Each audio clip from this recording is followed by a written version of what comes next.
Welcome to cat tutors. तो लेके आ गया है आपके लिए एक नया ट्यूटोरियल जो रहेगा रिस्पांस स्पेक्ट्रम एनालिसिस। अब रिस्पांस स्पेक्ट्रम एनालिसिस एक डायनेमिक एनालिसिस मेथड है जिसको हम स्टडी करते हैं, जिसको हम अपने स्ट्रक्चर के ऊपर अप्लाई करते हैं डायनेमिक फोर्स के इफेक्ट को एनालाइज करने के लिए। तो डायनेमिक फोर्स मेनली जो हम कंसीडर करते हैं वो दो टाइप के होते हैं। फर्स्ट जो डायनेमिक फोर्स होता है वो आपका अर्थक्वेक लोड होता है। सेकेंड जो डायनेमिक फोर्स होता है वो आपका विंड लोड होता है। बट इस पर्टिकुलर केस में हम सिर्फ अर्थक्वेक लोड की बात करेंगे, विंड लोड की हम बात नहीं करेंगे। प्रीवियस लेक्चर में हमने अर्थक्वेक लोड भी कंसीडर कर लिया था, विंड लोड भी कंसीडर कर लिया। तो अब ये डायनेमिक एनालिसिस मेथड कहाँ से आ गया, तो इसको अंडरस्टैंड करने के लिए हम चलेंगे अपने कोड पे, फिर आगे प्रोसीड करते हैं। तो हमने कोड ओपन कर लिया। कोड में लिखा है इक्विवेलेंट स्टैटिक मेथड। तो जो प्रीवियस लेक्चर में हमने अर्थक्वेक लोड को जो अप्लाई किया था वो as a static load apply किया था। तो इक्विवेलेंट स्टैटिक लोड क्या कहता है? The design base shear shall be computed for the whole building as a whole, then this VB will be distributed to various floor level at certain center of mass, and finally this design seismic force for each level shall be distributed individual lateral load resisting through structural analysis considering the diaphragm action. This method shall be applicable for regular buildings with height less than 115 meter in seismic zone 2. तो इसको एक summarise करते हैं। तो इसने क्या लिखा है किया है कि स्टैटिक मेथड में हमने एक बेस शेयर की वैल्यू फाइंड आउट की है और उस बेस शेयर को डिफरेंट फ्लोर लेवल्स पे अप्लाई किया है। ठीक है, तो अगर आप प्रीवियस वीडियो लेक्चर देखेंगे तो उसमें हमने इक्विवेलेंट स्टैटिक मेथड को यूज़ किया हुआ है। तो ये इक्विवेलेंट स्टैटिक मेथड कब हम कंसीडर करते हैं? जब हमारी बिल्डिंग की हाइट जो 15 मीटर से कम होती है और वो सिस्मिक जोन 2 में फॉल करता है।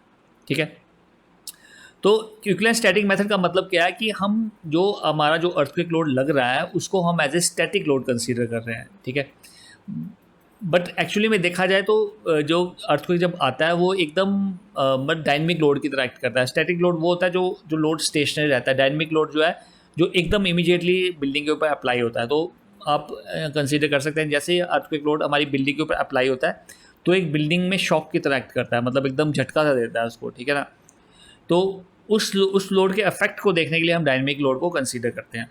अगर हमारा 15 मीटर से कम हाइट है तो हमें डायनेमिक मेथड को यूज़ करने की ज़रूरत ही नहीं है, तो हमारा स्टैटिक मेथड से काम चल जाएगा। तो हम इसको अंडरस्टैंड करने के लिए चलते हैं, थोड़ा स्क्रॉल डाउन करते हैं।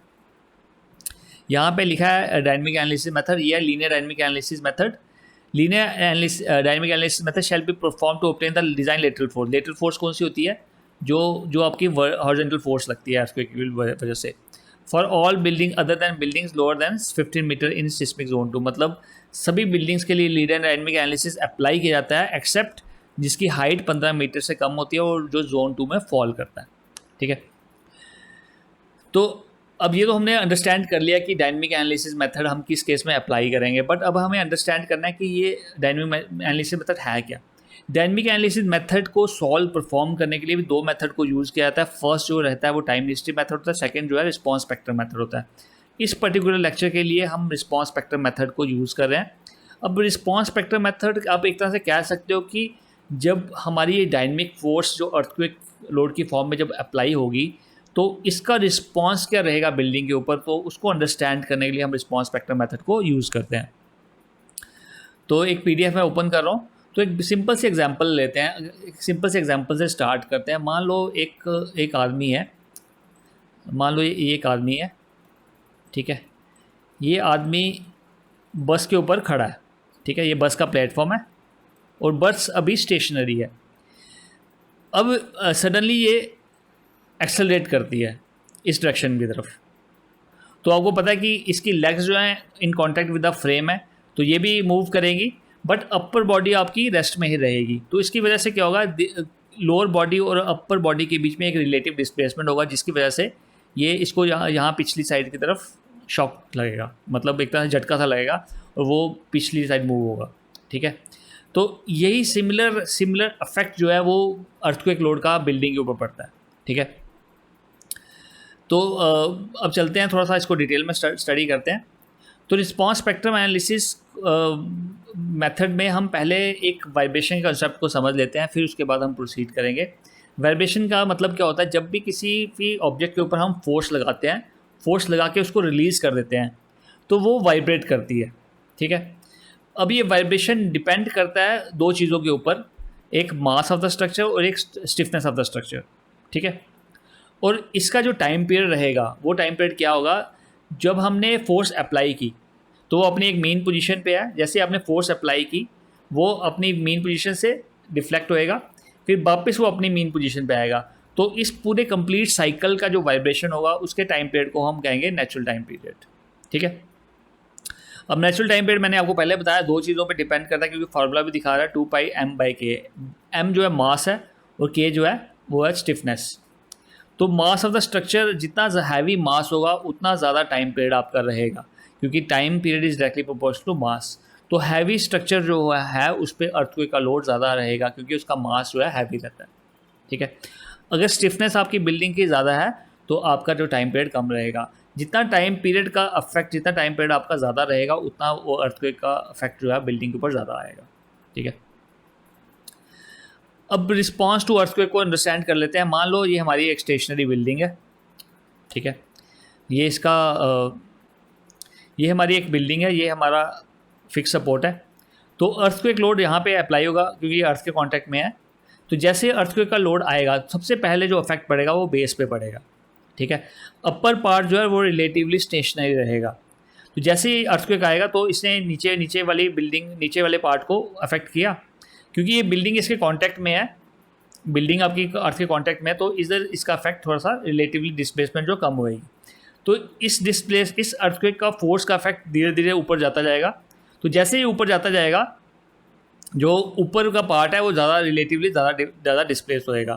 तो जो नीचे वाला पार्ट है वो अपना टाइम पीरियड कंप्लीट करके मेन पोजीशन पे आ चुका होगा और ये वाइब्रेट करना स्टार्ट करेगा। तो कहने का मतलब है कि there is relative displacement between the base of the building and top of the building. ठीक है। तो इस डिस्प्लेसमेंट के डिफरेंस को लिखा है difference in motion of the top of the building and bottom of the building, this is called relative displacement.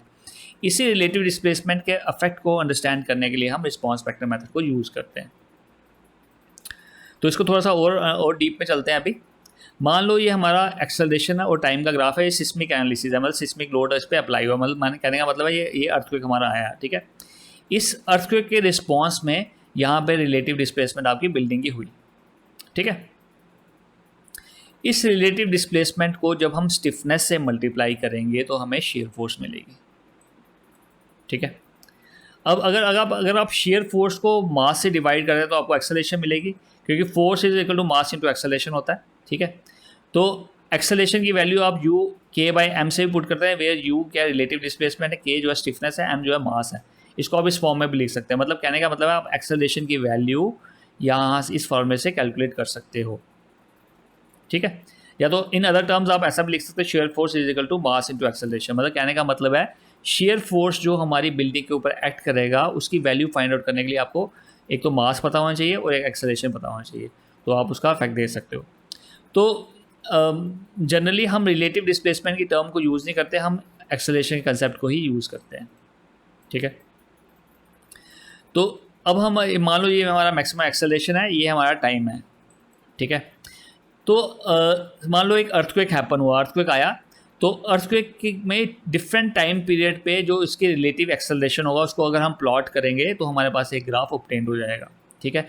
ये एक तरह का अर्थक्वेक आया, अगर different types of earthquakes happen होंगे तो डिफरेंट ये ग्राफ प्रोड्यूस होंगे। ठीक है। उन ग्राफ का एक मीन ग्राफ लेते हैं, मतलब मैक्सिमम वैल्यूज़ को कंसीडर करके एक ग्राफ प्लॉट होगा। तो कभी भी अर्थक्वेक आता है तो उसके उस टाइम के विद रिस्पेक्ट हम इस एक्सेलरेशन को प्लॉट करके फाइंड आउट कर सकते हैं। ठीक है। अब इस ग्राफ को प्लॉट करने के लिए हम अर्थक्वेक का वेट तो करेंगे नहीं, तो इसलिए हमारे कोड में पर्टिकुलरली मेंशन्ड है ये ग्राफ बना हुआ है। तो कोड पे चलते हैं। तो ये है हमारा नेचुरल टाइम पीरियड और spectral design spectral acceleration coefficient.